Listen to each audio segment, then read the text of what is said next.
Resumes are an important part of your clerkship application. The best thing about a resume is that once you have it down, you don't need to adapt it for another clerkship application that you apply for. I'll be sharing with you my top 3 tips to transform your resume so that it is ready for clerkships this season. So let's get right into it.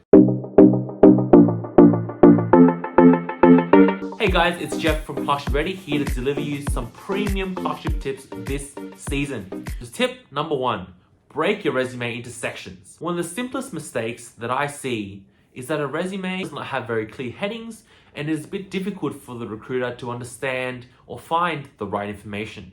A good resume should be split into sections, which is often assisted by very clear and structured headings. The key headings that I recommend you adopt include one for education, legal employment, other employment, extracurricular and awards, as well as language, skills, and hobbies. I'll now briefly go into each section, what they should be containing, and perhaps which sections are more important than others. So the first is education.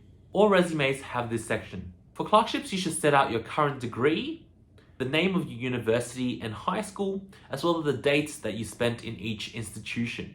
For university marks, a high distinction in any specific subject or a weighted average mark of 70 or more should be noted in your resume. Number 2 is the legal employment section of your resume. Since you're applying for a law firm, it makes sense that your focus should be on your legal experiences. And this is what this section aims to achieve.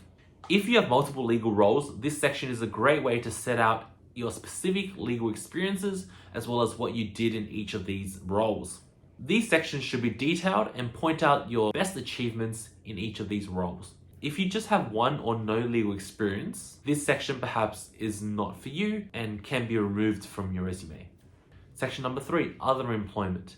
This section is necessary to capture your non-legal experiences and highlight other key characteristics that you want to demonstrate, such as customer experience, teamwork, and organizational skills. As clerkship applicants are often students studying in university, it is okay to list out all your work experience to date, regardless of how unrelated it seems to the legal industry. From work in hospitality to coaching a sports team, all of these roles have traits that could be taken out and applied in the legal setting. So definitely be generous in including those. When I went through the clerkship process, my resume often included all the roles that I held since I was a teenager, which actually sparked a lot of interesting conversations in the interviews.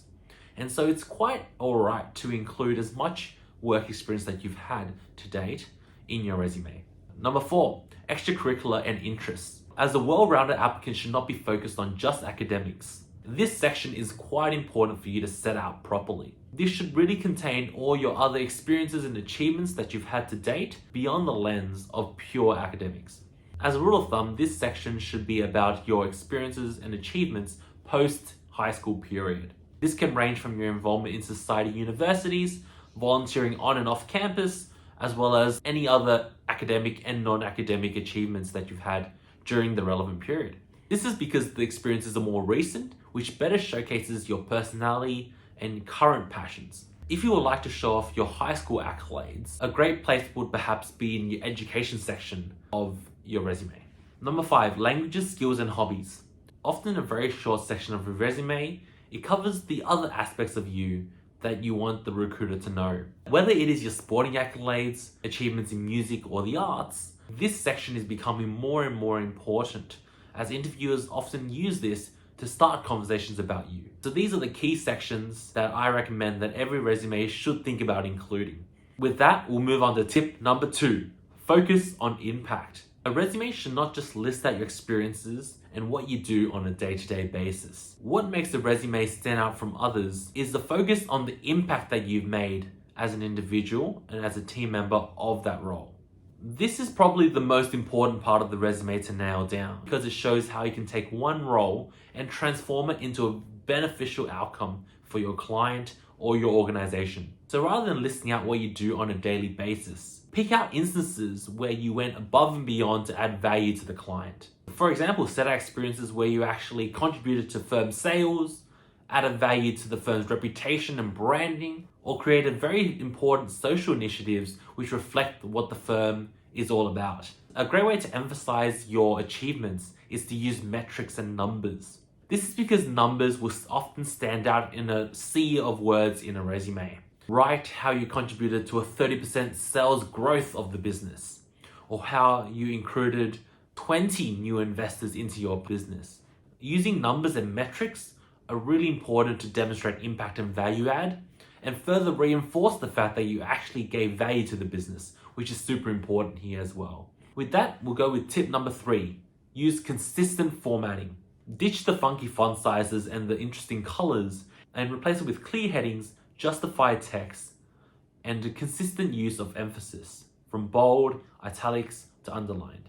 Remember that a recruiter only takes about 30 seconds to read through your resume, so a consistently formatted one would give them the best opportunity to find out your strengths and experiences. A bad example of formatting is if a resume suddenly starts with dot points and then reverts to the use of numbers later down in the resume. Inconsistent formatting often distracts the reader, and so it becomes more difficult for a recruiter to actually read and digest the information that you presented in your resume. So these are my top 3 tips to fix your resume this clerkship season. I hope you got a lot of value from this session. If you have any comments, please leave it in the comment section below, like and subscribe, and see you in the next video.